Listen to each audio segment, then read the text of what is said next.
Pranab Kumar Mukherjee 1935 December 11, 2020 August 31 భారతదేశ రాజకీయ నాయకుడు. అతను భారతదేశానికి 2012 నుండి 2017 వరకు 13వ రాష్ట్రపతిగా బాధ్యతలను నిర్వర్తించాడు. తన 6 దశాబ్దాల రాజకీయ జీవితంలో అతను భారత జాతీయ కాంగ్రెస్లో సీనియర్ నాయకునిగా ఉన్నాడు. కేంద్ర ప్రభుత్వంలో అనేక మంత్రిత్వ పదవులను నిర్వహించాడు. రాష్ట్రపతిగా ఎన్నిక కాకముందు అతను కేంద్ర ఆర్థిక మంత్రిగా 2009 నుండి 2012 వరకు తన సేవలనందించాడు. పార్టీలతో సంబంధం లేకుండా రాజకీయ వర్గాల్లో ప్రణబ్కు ప్రత్యేక స్థానం ఉంది. మేధావిగా, సంక్షోభ పరిష్కర్తగా అతనుకెవరూ సాటి రారని రాజకీయ పక్షాలు అంటుంటాయి. 1969లో జరిగిన కాంగ్రెస్ సభలో అతను బంగ్లా కాంగ్రెస్ ప్రతినిధిగా ప్రసంగించాడు.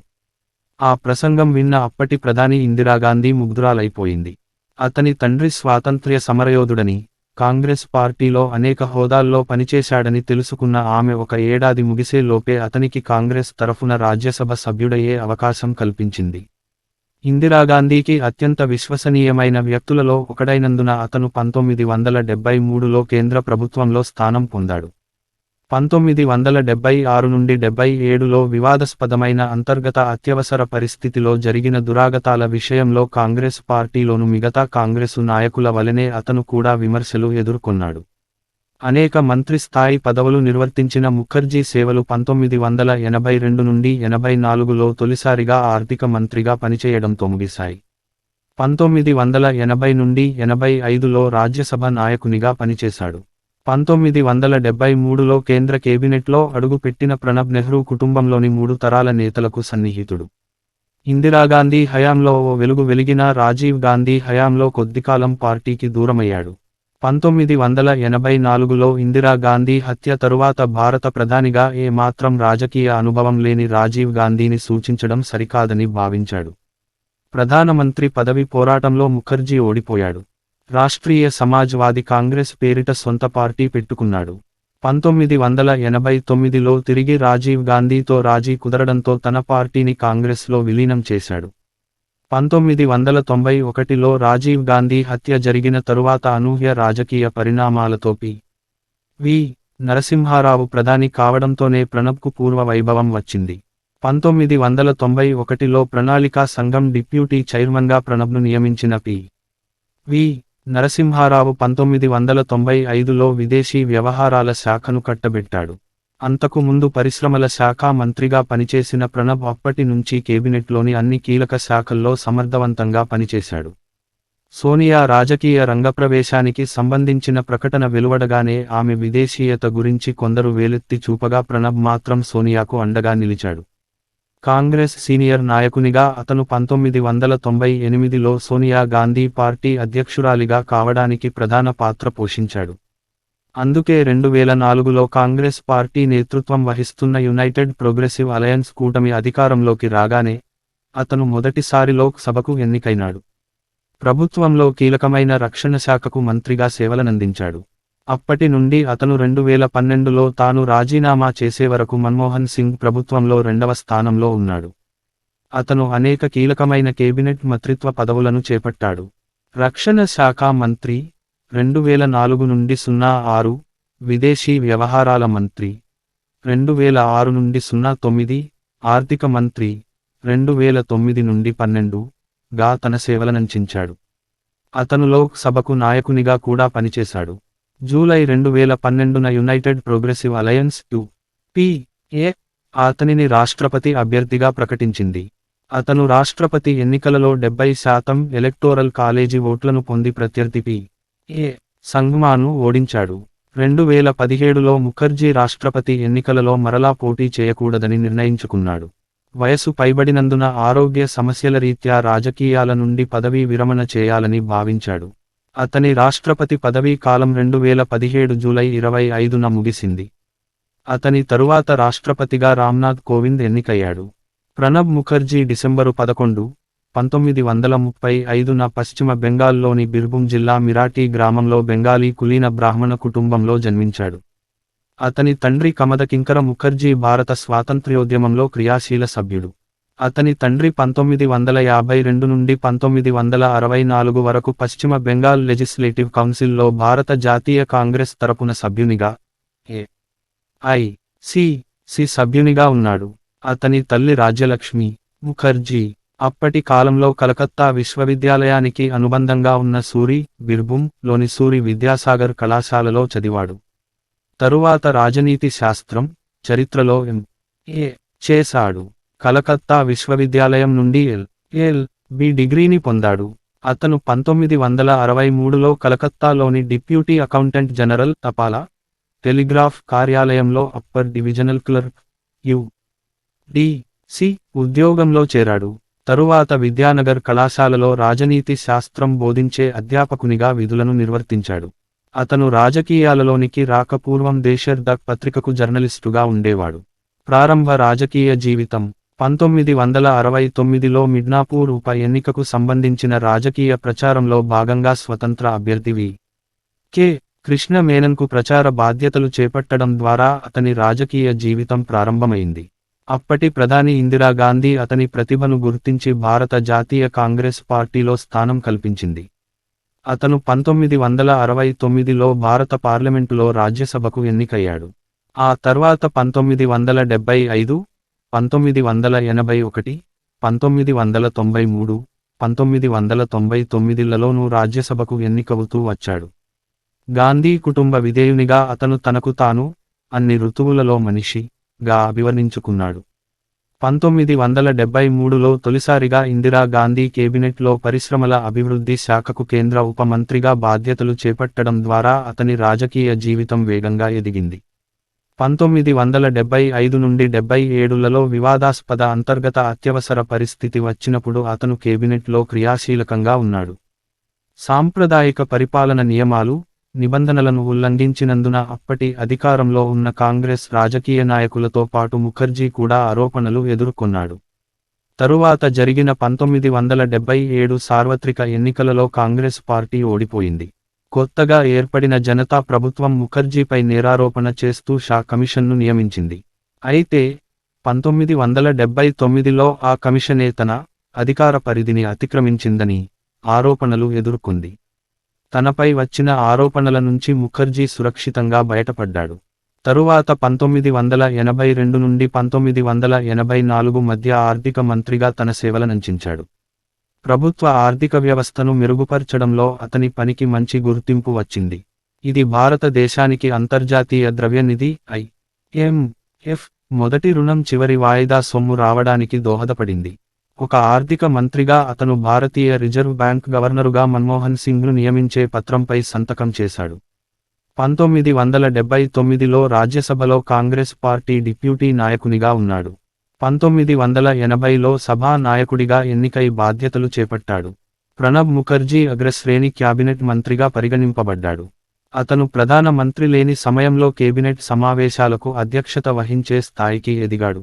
42వ చార్టెడ్ అకౌంటెంట్ల ప్రాంతీయ సదస్సులో ప్రారంభోపన్యాసం చేస్తున్న ముఖర్జీ, ఇందిరాగాంధీ హత్య తరువాత ముఖర్జీ కాంగ్రెస్ పార్టీకి దూరమయ్యాడు. ఇందిర కుమారుడు రాజీవ్ గాంధీ కంటే రాజకీయాల్లో ముఖర్జీ ఎక్కువ అనుభవం కలిగి ఉన్నప్పటికీ రాజీవ్ గాంధీ పార్టీపై పట్టు సాధించాడు.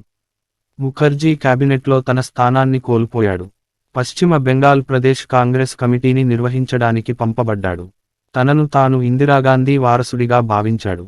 పార్టీలోని రాజీవ్ గాంధీ వ్యతిరేకులతో జట్టు కట్టినందున ముఖర్జీ పార్టీ నుండి బహిష్కృతుడయ్యాడు. 1986లో ముఖర్జీ రాష్ట్రీయ సమాజవాదీ కాంగ్రెస్ RSC ను పశ్చిమ బెంగాల్లో స్థాపించాడు. 3 సంవత్సరాల తరువాత రాజీవ్ గాంధీతో జరిపిన చర్చల్లో ఒక ఒప్పందం కుదిరినందున RSC పార్టీని కాంగ్రెస్ పార్టీలో విలీనం చేశాడు. RSC పార్టీ 1987 ఎన్నికలలో పశ్చిమ బెంగాల్లో తీవ్ర రూపంలో అవతరించింది. అనేక మంది విశ్లేషకులు ముఖర్జీకి జనాకర్షణ లేదని, అందువలన అతను గొప్ప నాయకుడిగా రాజకీయ ఆకాంక్షలను నెరవేర్చలేరని ఆరోపించారు. తరువాత అతను ప్రధానమంత్రి కావాలని కోరుకుంటున్నారా అని అడిగిన ప్రశ్నకు అతను 7 రేస్ కోర్సు రోడ్ ఎప్పుడూ తన గమ్యం కాదు అని సమాధానమిచ్చాడు. 1991లో రాజీవ్ గాంధీ హత్య తరువాత అతని రాజకీయ జీవితం పునరుద్ధరించబడింది. అప్పటి ప్రధానమంత్రి P.V. నరసింహారావు అతనిని భారత ప్లానింగ్ కమిషన్కు డిప్యూటీ చైర్మన్ పదవినిచ్చాడు. తరువాత మొదటిసారి పి.వి. నరసింహారావు కేబినెట్లో 1995 నుండి 1996 వరకు విదేశీ వ్యవహారాల శాఖ మంత్రిగా బాధ్యతలు చేపట్టాడు. గాంధీ విధేయుడిగా ముఖర్జీ సోనియా గాంధీ రాజకీయ ప్రవేశానికి ప్రధాన పాత్ర పోషించాడు. ఆమెకు రాజకీయ గురువుగా బాధ్యతలను చేపట్టాడు. అతను 1998 నుండి 99లో ఐ.సి.సికి జనరల్ సెక్రటరీగా ఉన్నాడు. తరువాత సోనియా గాంధీ పార్టీ అధ్యక్షురాలిగా ఎన్నికైంది. అతను 2010లో రాజీనామా చేసే వరకు పశ్చిమ బెంగాల్కు అధ్యక్షునిగా ఉన్నాడు. అతను 1985లో కూడా ఇదే పదవిని నిర్వహించాడు. ముఖర్జీ 2004లో లోక్సభ నాయకునిగా ఉన్నాడు. అతను పశ్చిమ బెంగాల్లోని జంగిపూర్ పార్లమెంటు నియోజకవర్గం నుండి కాంగ్రెస్ అభ్యర్థిగా గెలిచి 2009 వరకు పార్లమెంటు సభ్యునిగా ఉన్నాడు. 2004లో సోనియా గాంధీ అనూహ్యంగా ప్రధానమంత్రి స్థాయిని తిరస్కరించిన తర్వాత ముఖర్జీని భారతదేశ ప్రధానమంత్రిగా చేస్తారని ఊహాగానాలు జరిగాయి. అయితే సోనియా గాంధీ చివరికి మన్మోహన్ సింగ్ను ప్రధానమంత్రిగా నియమించింది. 2007 రాష్ట్రపతి ఎన్నికలలో ముఖర్జీ పేరు రాష్ట్రపతి అభ్యర్థిత్వానికి కొద్దికాలం పాటు పరిగణించబడింది. కానీ కేంద్ర కేబినెట్లో ఆచరణాత్మకంగా అతని అవసరం ఎంతో ఉన్నందున అతని పేరును ప్రతిపాదించలేదు. ముఖర్జీ మన్మోహన్ సింగ్ ప్రభుత్వంలో అనేక ముఖ్య పదవులను చేపట్టాడు. రక్షణ, ఆర్థిక, విదేశాంగం వంటి కీలక శాఖలను నిర్వహించాడు. ముఖర్జీ కాంగ్రెస్ పార్టీలో కాంగ్రెస్ పార్లమెంటు సభ్యులు, శాసన సభ్యులతో కూడిన కాంగ్రెస్ లెజిస్లేటివ్ పార్టీకి నాయకత్వం వహించాడు. లోక్సభ నాయకునిగా, పశ్చిమ బెంగాల్ ప్రదేశ్ కాంగ్రెస్ కమిటీ అధ్యక్షునిగా తన సేవలనందించాడు. 2012లలో రాష్ట్రపతి ఎన్నికలలో అభ్యర్థిగా ఎంపిక కావడంతో క్రియాశీల రాజకీయాలకు దూరంగా ఉండేందుకు క్రియాశీల రాజకీయాల నుండి తప్పుకొన్నాడు. భారత జాతీయ కాంగ్రెస్ నుండి పదవీ విరమణ చేశాడు. ఆర్థిక శాఖ మంత్రి పదవిని నిర్వహిస్తూ ఆ పదవికి రాజీనామా చేసి అధికార పార్టీ తరఫున దేశ అత్యున్నత పదవి అయిన రాష్ట్రపతి పదవికి పోటీ చేసి విజయం సాధించారు. 2012 జూలై 25న 13వ రాష్ట్రపతిగా పదవిని అలంకరించాడు. రాజకీయ పార్టీలో పాత్ర. ప్రణబ్ ముఖర్జీని పార్టీ సామాజిక వర్గాల్లో బాగా గౌరవించారు. అతను 1978 జనవరి 27న కాంగ్రెస్ పార్టీ వర్కింగ్ కమిటీలో సభ్యునిగా ఉన్నాడు. అదే సంవత్సరం all India Congress committee ICC central parliamentary బోర్డులో సభ్యునిగా చేరాడు. 1978లో ఐ.సి.సి కాంగ్రెస్లలో కోశాధికారిగా పనిచేశాడు. 1984, 1996, 1998 జరిగిన భారత సార్వత్రిక ఎన్నికలలో ఐ.సి.సి ప్రచార కమిటీకి చైర్మన్గా నియమింపబడ్డాడు. 1999 జూన్ 28 నుండి 2012 వరకు ఐ.సి.సి సెంట్రల్ కోఆర్డినేషన్ కమిటీకి చైర్మన్ బాధ్యతలను నిర్వహించాడు. 2001 డిసెంబరు 12న అతను సెంట్రల్ ఎన్నికలు కమిటీకి నియమింపబడ్డాడు. 1998లో అతను ఐ.సి.సి జనరల్ సెక్రటరీగా నియమితులయ్యాడు. 1997లో ముఖర్జీ భారత పార్లమెంటరీ సమూహం చే అత్యుత్తమ పార్లమెంటేరియన్ గా గుర్తింపబడ్డాడు. సోనియా గాంధీ రాజకీయాల్లో చేరడానికి అయిష్టంగా అంగీకరించిన తరువాత ముఖర్జీ ఆమె సలహాదారులలో ఒకరిగా మారాడు. ఇందిరాగాంధీ ఏ సమస్యను ఎలా పరిష్కరించేవారో, ఏ సంక్షోభంలో ఎలా వ్యవహరించేవారో ప్రణబ్ సోనియాకు చెప్పాడు. అలా సోనియాకు మొట్టమొదటి రాజకీయ గురువుగా వ్యవహరించాడు. అదే సమయంలో పార్టీకి, సోనియాకు విధేయంగానూ ఉంటూ వచ్చాడు. కాంగ్రెస్ సీనియర్ నాయకునిగా అతను 1998లో సోనియా గాంధీ పార్టీ అధ్యక్షురాలిగా కావడానికి ప్రధాన పాత్ర పోషించాడు. 2005 ప్రారంభంలో పేటెంట్ సవరణ బిల్లు కోసం జరిగిన చర్చల సమయంలో అతని ప్రతిభను ప్రదర్శించాడు. కాంగ్రెస్ పార్టీ ఐపీ బిల్లును ఆమోదించడానికి కట్టుబడి ఉంది, కానీ వారి కూటమి యునైటెడ్ ప్రోగ్రెసివ్ అలియన్స్ మిత్రపక్షమైన వామపక్షాలు మేధో సంపద గుత్తాధిపత్య అంశాలను వ్యతిరేకించాయి. ఒక రక్షణ మంత్రిగా ప్రణబ్ ఈ వ్యవహారంలో అధికారికంగా పాల్గొనలేదు, కానీ అతని సంధి నైపుణ్యాల ఫలితంగా ఆ బిల్ కదిలించడానికి కృషి చేశాడు. అతను సిపిఐ-ఎం నాయకుడైన జ్యోతిబసు వంటి వారితో సహా పలు పాత మిత్రపక్షాలతో పొత్తులు కొనసాగించి కొత్త మధ్యవర్తిత్వాన్ని ఏర్పరచాడు. తన సహచరుడైన కమలనాథ్కు చట్టం పూర్తిగా లేని దానికంటే అసంపూర్ణ చట్టం మెరుగైనది అని చెప్పి ఒప్పించగలిగాడు. చివరకు 2005 మార్చి 23న ఆ బిల్లు ఆమోదించబడింది. భారత్, అమెరికా దేశాల మధ్య కుదిరిన అణు ఒప్పందం, 123 ఒప్పందం పై ఇరు దేశాల విదేశాంగ మంత్రులు సంతకాలు చేశారు. ఈ ఒప్పందం వల్ల దేశానికి ఇంధన భద్రత లభిస్తుందని ప్రభుత్వ వర్గాలు పేర్కొన్నాయి. అయితే విపక్షాలు మాత్రం దేశ సార్వభౌమత్వాన్ని యూపీఏ ప్రభుత్వం అమెరికాకు తాకట్టు పెట్టిందని, దీనివల్ల భవిష్యత్లో అణు పరీక్షలు నిర్వహించే హక్కును దేశం కోల్పోతుందని మండిపడ్డాయి. 2008లో మన్మోహన్ సింగ్ విశ్వాస తీర్మానాన్ని ప్రతిపాదించి విశ్వాస తీర్మానంలో విజయం సాధించి యూపీఏ-2 ప్రభుత్వం రక్షింపబడటానికి ఈ ఒప్పందం దోహదపడింది. 2008 నుండి 09లో భారత ప్రధానమంత్రి మన్మోహన్ సింగ్కు బైపాస్ సర్జరీకి వెళ్లినప్పుడు ముఖర్జీ లోక్సభ ఎన్నికలకు ముందు క్యాబినెట్ను నడిపించే కీలక పాత్రను పోషించాడు. ఈ సమయంలో అతను రాజకీయ వ్యవహారాలు కేబినెట్ కమిటీకి చైర్మన్ గాను, ఆర్థిక మంత్రిత్వ శాఖకు కేంద్రమంత్రిగా అదనపు బాధ్యతలను స్వీకరించాడు. అతను 2011లో ఉత్తమ నిర్వహణాధికారి పురస్కారాన్ని పొందాడు. ప్రభుత్వ కార్యాలయాలు.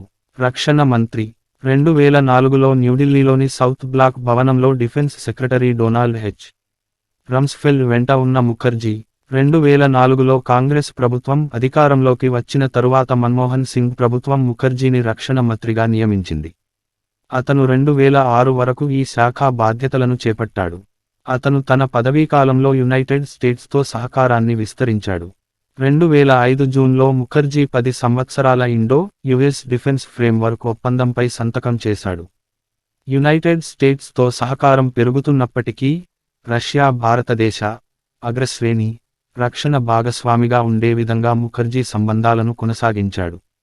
2005 అక్టోబరులో భారతదేశంతోని రాజస్థాన్లో మొదటి ఉమ్మడి వ్యతిరేక తీవ్రవాద యుద్ధ ఎత్తుగడలను రష్యా నిర్వహించింది. ఈ సమయంలో ముఖర్జీ, రష్యా రక్షణ మంత్రి సెర్జెల్ ఇవనోవ్లు ఒక భారీ మోర్టార్ వారి వేదిక నుండి కొన్ని మీటర్ల పడిన దూరంలో పడిన సంఘటనలో త్రుటిలో తప్పించుకున్నారు. విదేశీ వ్యవహారాల మంత్రి 2008లో యు.ఎస్. అధ్యక్షుడు జార్జ్ డబ్ల్యూ బుష్తో విదేశీ వ్యవహారాల మంత్రి ప్రణబ్ ముఖర్జీ. ముఖర్జీ 1995లో విదేశీ వ్యవహారాల మంత్రిగా నియమింపబడ్డాడు. అతని నాయకత్వంలో ప్రధాని నరసింహారావు ప్రారంభించిన లుక్ ఈస్ట్ ఫారిన్ పాలసీలో భాగంగా పశ్చిమాసియా దేశాల అసోసియేషన్కు పూర్తి సంభాషణ భాగస్వామిగా తయారయ్యాడు.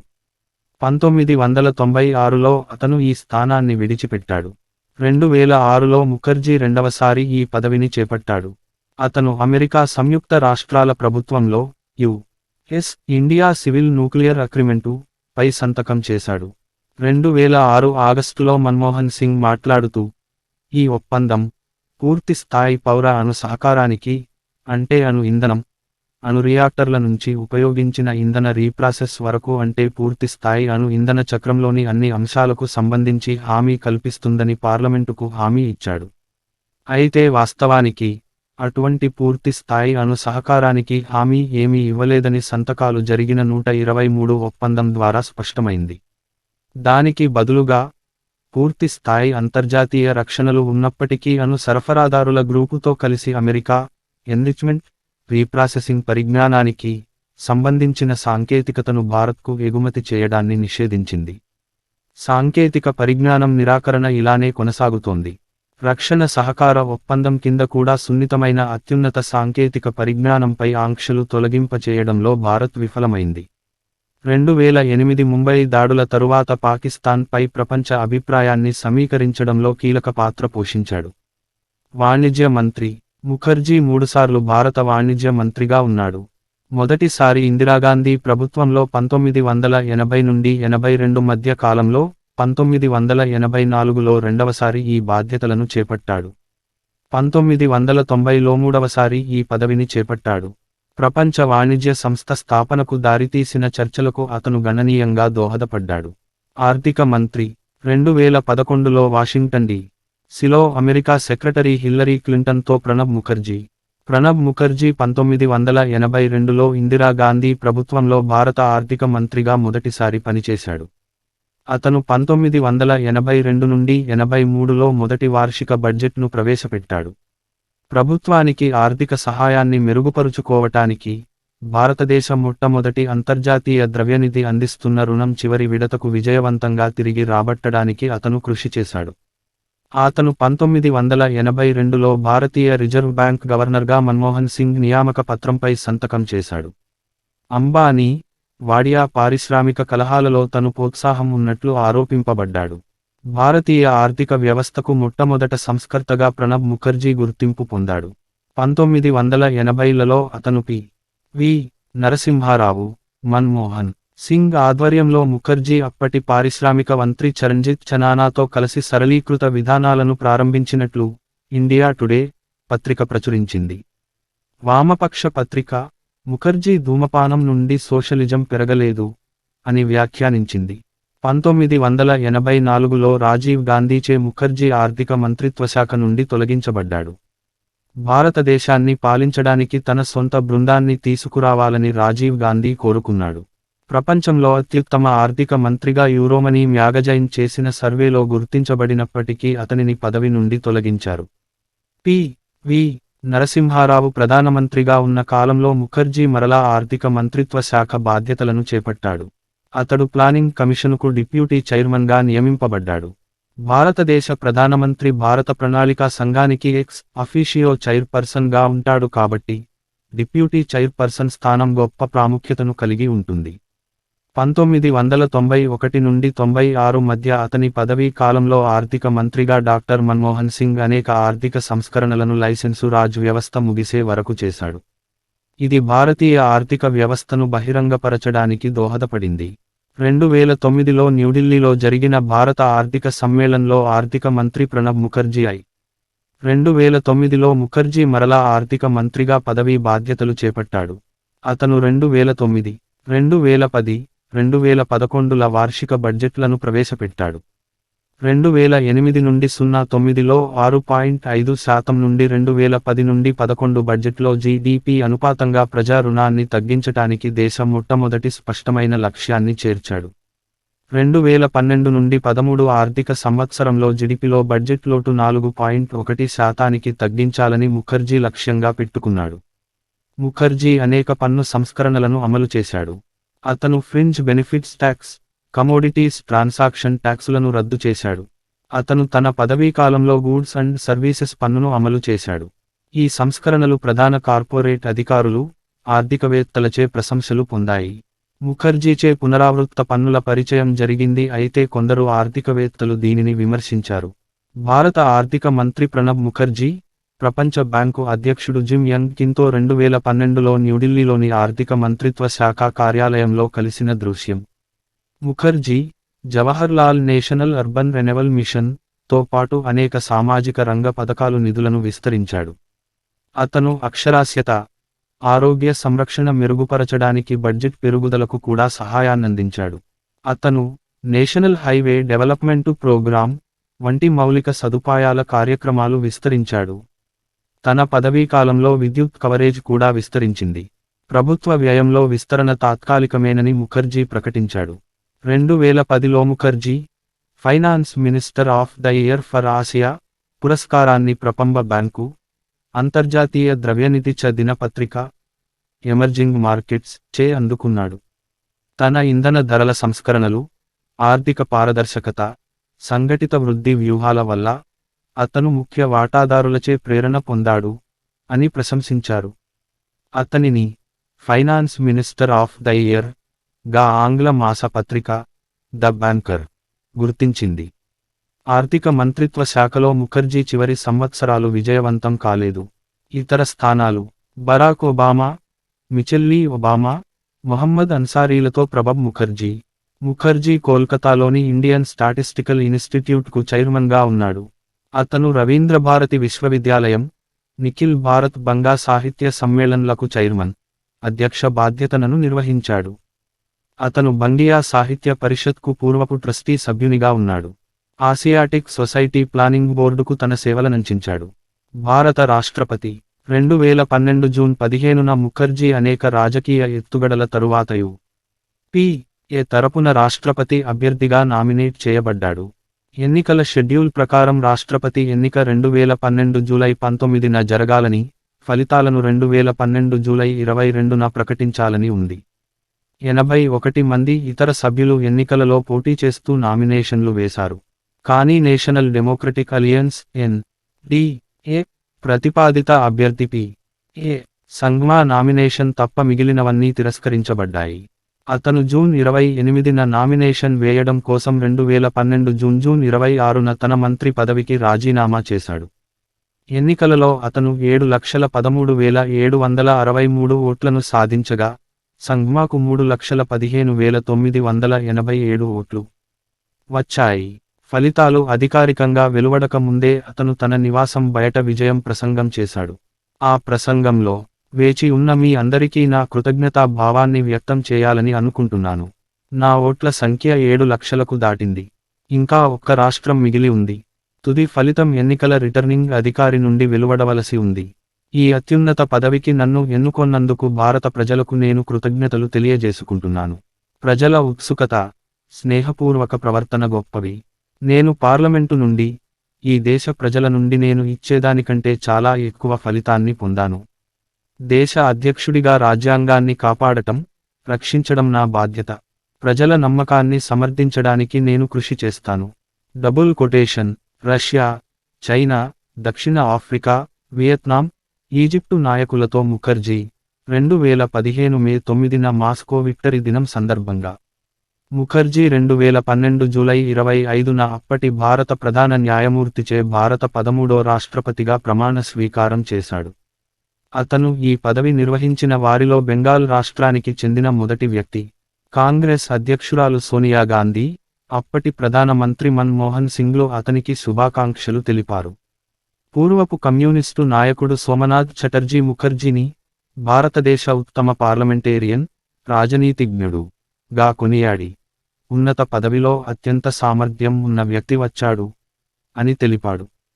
ప్రతిపక్ష నేత శరద్ యాదవ్, దేశానికి ప్రణబ్ ముఖర్జీ లాంటి అధ్యక్షుడు అవసరం అని వ్యాఖ్యానించాడు. ఢిల్లీ ముఖ్యమంత్రి షీలా దీక్షిత్ ముఖర్జీ, తెలివైన అధ్యక్షుల్లో ఒకరు అని వ్యాఖ్యానించింది. ప్రతిపక్ష శ్రేణులలోని పార్టీలు ముఖర్జీకి మద్దతు ఇచ్చాయని ఆమె మరింత ఆశ్చర్యం వ్యక్తం చేశారు. ఈ సందర్భంలో, ప్రణబ్ ముఖర్జీ అధ్యక్షుడిగా ఓటు వేయాలని కోరుకున్నందుకు NDA విడిపోయింది. భారతీయ జనతా పార్టీ తమ లెజిస్లేటివ్ సభ్యులు క్రాస్ ఓటింగ్ చేయడాన్ని చూసి షాక్కు గురైంది.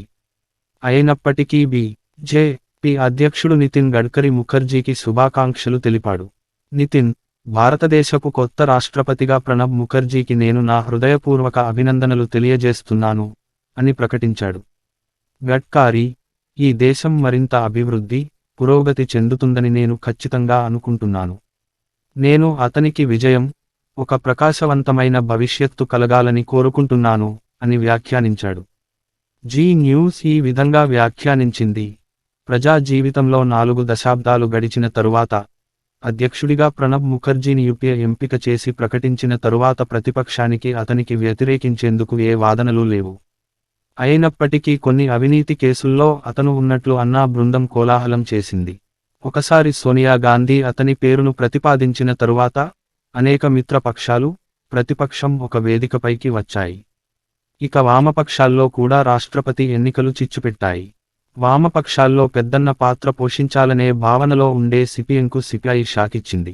ప్రణబ్ ముఖర్జీకి మద్దతు ఇవ్వాలని సిపిఎం ఏకపక్షంగా నిర్ణయం తీసుకోగా సిపిఐ ససేమిరా అనడంతో పాటు తటస్థంగా ఉండాలని ఆ పార్టీ జాతీయ కమిటీ నిర్ణయం తీసుకుంది. ఆర్ఎస్పీ కూడా ఇదే నిర్ణయం తీసుకుంది. ఎన్డీఏ భాగస్వామిగా ఉన్న జె.డి.యు, శివసేనలు సంగమాను కాదని ప్రణబ్కే మద్దతు ప్రకటించాయి. 2013 ఫిబ్రవరి 3న క్రిమినల్ చట్ట ఎమెండ్మెంటు ఆర్డినెన్సు అతనిచే ప్రకటించబడింది. ఇది లైంగిక నేరాలకు సంబంధించిన చట్టాలైన Indian penal code, Indian evidence act, code of criminal procedure 1973లను సవరణ చేస్తుంది. 2015 జూలైలో ప్రణబ్ ముఖర్జీ 24 క్షమాభిక్ష పిటిషన్లను తిరస్కరించాడు. వాటిలో యాకూబ్ మెమన్, అజ్మల్ కసబ్, అఫ్జల్ గురు పిటిషన్లు కూడా ఉన్నాయి. 2017 జనవరిలో అతను 2017 రాష్ట్రపతి ఎన్నికలలో పోటీ చేయడం లేదని ప్రకటించాడు. వయసు పైబడినందువల్ల, అనారోగ్యం వలన ఈ నిర్ణయం తీసుకున్నట్లు తెలిపాడు. వ్యక్తిగత జీవితం. ప్రణబ్ ముఖర్జీ 1957 జూలై 13న సూరా ముఖర్జీని వివాహమాడాడు. ఆమె బంగ్లాదేశ్లోని నరైల్ ప్రాంతానికి చెందినది. ఆమె తన 10వ ఏట కోల్కతా వలస వచ్చింది. ఈ జంటకు 2 కుమారులు, 1 కుమార్తె ఉన్నారు. సూరా 2015 ఆగస్టు 18న తన 74వ ఏట గుండెపోటుతో మరణించింది. అతను డెంగ్ జియావోపింగ్ చే ప్రేరణ పొంది అతనిని చాలా తరచుగా ఉదహరిస్తుంటాడు. అతని హాబీలు చదువు, తోటపని, సంగీతం. అతని పెద్ద కుమారుడు అభిజిత్ ముఖర్జీ పశ్చిమ బెంగాల్లోని జంగిపూర్ పార్లమెంటరీ నియోజకవర్గం నుండి కాంగ్రెస్ పార్లమెంటు సభ్యునిగా ఉన్నాడు. తన తండ్రి ఖాళీ చేసిన ఆ స్థానానికి జరిగిన ఉప ఎన్నికలో కుమారుడు పోటీ చేసి గెలుపొందాడు. పార్లమెంటు సభ్యునిగా ఎన్నిక కాకముందు అభిజిత్ బీర్భూంలో నల్హటి నుండి శాసన సభ్యునిగా ఉన్నాడు. ముఖర్జీ కుమార్తె శర్మిష్ఠ ముఖర్జీ కథక్ నాట్యకళాకారిణి, భారతీయ జాతీయ కాంగ్రెస్ రాజకీయ నాయకురాలు. మిరాటి గ్రామంలోని తన పూర్వీకుల గృహంలో ప్రతి సంవత్సరం ముఖర్జీ దుర్గా పూజను నిర్వహిస్తుంటాడు. 4 రోజులు జరిగే ఆచారాలు, పూజల కోసం ప్రతి సంవత్సరం మిరాటి గ్రామానికి వెళుతుంటాడు. 2011 అక్టోబరు 4న జరిగిన పూజా ఉత్సవంలో ముఖర్జీ, నా ప్రాంతంలో ప్రజలను గెలిపించడానికి నేను ఈ అవకాశాన్ని ఉపయోగించుకోవాలనుకుంటున్నాను అని తెలిపాడు. మరణం. తనకు కోవిడ్-19 వ్యాధి వచ్చినట్లుగా ప్రణబ్ ముఖర్జీ 2020 ఆగస్టు 20న ట్విట్టర్లో ప్రకటించాడు. ఆ తరువాత బాత్రూములో జారి పడినందున సైనిక ఆసుపత్రిలో చేర్పించారు. అక్కడ మెదడుకు ఆపరేషను జరిగింది. ఆ తరువాత ఊపిరితిత్తుల ఇన్ఫెక్షనుతో 2021 ఆగస్టు 31న ప్రణబ్ మరణించాడు. పురస్కారాలు. ముఖర్జీ అనేక ప్రశంసలు, గౌరవాలను అందుకున్నాడు. జాతీయ పురస్కారాలు. 2008లో పద్మ విభూషణ్ పురస్కారం. 2019 భారతరత్న. విదేశీ పురస్కారాలు. Bangladesh liberation war honour, Bangladesh Muktijuddho Sanmanona 2013 మార్చి 5, Bangladesh. Grand cross of national order of the Ivory Coast 2016 June, Ivory Coast. విద్యా గౌరవాలు. 2011లో యునైటెడ్ కింగ్డమ్లోని వోల్వర్దాంప్టన్ విశ్వవిద్యాలయం ద్వారా గౌరవ డాక్టర్ ఆఫ్ లెటర్స్ డిగ్రీ. 2012 మార్చిలో విశ్వేశ్వరాయ టెక్నాలాజికల్ విశ్వవిద్యాలయం, అస్సాం విశ్వవిద్యాలయం నుండి గౌరవడి. లెట్. 2013 మార్చి 4న ఢాకా విశ్వవిద్యాలయం వద్ద బంగ్లాదేశ్ అధ్యక్షుడు, ఛాన్సలర్ మొహమ్మద్ జిల్లూర్ రహమాన్ చే గౌరవ ఎల్.డి. 2013 మార్చి 13న మారిషస్ విశ్వవిద్యాలయం చే డాక్టర్ ఆఫ్ సివిల్ లా. 2013 అక్టోబరు 5న ఇస్తాంబుల్ విశ్వవిద్యాలయం చే గౌరవ డాక్టరేట్.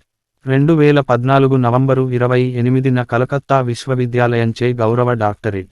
2015 అక్టోబరు 11న జోర్డాన్ విశ్వవిద్యాలయం చే రాజనీతి శాస్త్రంలో గౌరవ డాక్టరేట్. 2015 అక్టోబరు 13న రమల్లా, పాలస్తీనాలోని ఆల్ క్విడ్స్ విశ్వవిద్యాలయం నుండి గౌరవ డాక్టరేట్. 2015 అక్టోబరు 15న ఇజ్రాయిల్లోని జెరూసలంనకు చెందిన హిబ్రూ విశ్వవిద్యాలయం నుండి గౌరవ డాక్టరేట్. 2016 నవంబరు 3న నేపాల్లోని ఖాట్మాండు విశ్వవిద్యాలయం నుండి గౌరవ డాక్టరేట్. 2017 ఏప్రిల్ 25న గోవా విశ్వవిద్యాలయం నుండి గౌరవ డాక్టరేట్. 2017 డిసెంబరు 24న జాదవ్పూర్ విశ్వవిద్యాలయం నుండి డి.లిట్. ఆనర్స్ కాసా. 2018 జనవరి 16న చిట్టగాంగ్ విశ్వవిద్యాలయం నుండి డి.లిట్. ఇతర గుర్తింపులు. ప్రపంచ ఉత్తమ ఆర్థిక మంత్రి 1984. యూరోమనీ మ్యాగజైన్ చేసిన సర్వే ఆధారంగా. Finance minister of year Asia. ప్రపంచ బ్యాంకు, ఐ.ఎం.ఎఫ్ల మార్కెట్ దినపత్రికచే finance minister of the year 2010 డిసెంబరు, ద బ్యాంకర్ ద్వారా. 2016 జూన్ 15న Abidjan, republic of Côte d'Ivoire దేశ గౌరవ పౌరసత్వం. నిర్వహించిన పదవులు. ప్రణబ్ ముఖర్జీ కాలక్రమానుసారం స్థానాలు. పరిశ్రమల అభివృద్ధి, కేంద్ర మంత్రిగా 1973 నుండి 1974. షిప్పింగ్, రవాణా, కేంద్ర మంత్రిగా 1974. ఆర్థిక శాఖ, రాష్ట్ర మంత్రి 1974 నుండి 1975. రెవెన్యూ, బ్యాంకింగ్, కేంద్ర మంత్రిగా 1975 నుండి 1977. కాంగ్రెస్ పార్టీ కోశాధికారి 1978 నుండి 79. ఆల్ ఇండియా కాంగ్రెస్ కమిటీ కోశాధికారి 1978 నుండి 79. రాజ్యసభ నాయకుడు 1980 నుండి 85, వాణిజ్య, ఉక్కు, గనుల శాఖ కేంద్ర మంత్రిగా 1980 నుండి 1982, ఆర్థిక శాఖ కేంద్ర మంత్రిగా 1982 నుండి 1984, అంతర్జాతీయ ద్రవ్య నిధి గవర్నర్ల బోర్డు 1982 నుండి 1985, ప్రపంచ బ్యాంకు గవర్నర్ల బోర్డు 1982 నుండి 1985, ఆసియన్ డెవలప్మెంటు బ్యాంకు గవర్నర్ల బోర్డు 1982 నుండి 1984, ఆఫ్రికన్ డెవలప్మెంటు బ్యాంకు గవర్నర్ల బోర్డు 1982 నుండి 1985, వాణిజ్య, సప్లై కేంద్ర మంత్రిగా 1984, చైర్మన్, కాంగ్రెస్ ప్రచార కమిటీ 1984, 1991,